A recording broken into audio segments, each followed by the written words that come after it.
Sa lungsod sa Konsolasyon yano nga gisaulog karong adlaw sa Muslim community sa Metro Cebu ang importanteng selebrasyon nga Eid al-Adha o Feast of Sacrifice. Usa sa gibida sa kalihukan ang ilang kampanya pagtabang sa mga labing nanginahanglan sa katilingban.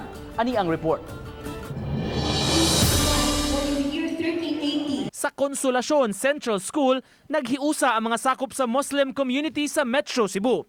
Piyesta opisyal karon sa Tibok Nasod, gumikan sa pagtimaan sa mahinungdanong adlaw, umas na ilang Feast of Sacrifice. Sentro sa ilang pagpanalangin karong adlaw ang nasinati nga pandemya ug ang epekto niini sa tanan. Pagsasakripisyo, pag-alay sa dakilang lumikha.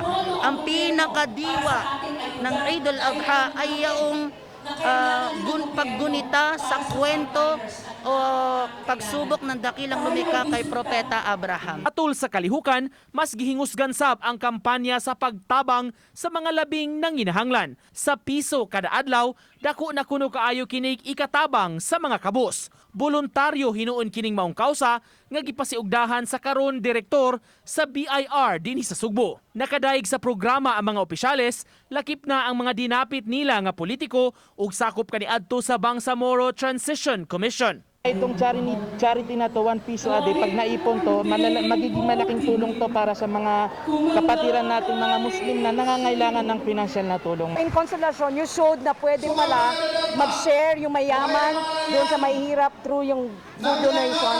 Ngayon, merong nagbigay ng meat. Sa ilang bahin gipasalig sa mga opisyales sa Konsolasyon ang ilang hugot nga suporta sa Muslim community, labi na sa ilang pagpuyo ug pagnegosyo sa lungsod. Sana naman, there will be a smooth and peaceful living together of Muslims and Christians. To greet each and every one and to support, fully support, 101% sa ating mga Muslim brothers and sisters. Uban ni Godfrey Relien, Nico Sereno, Balitang Bisdak.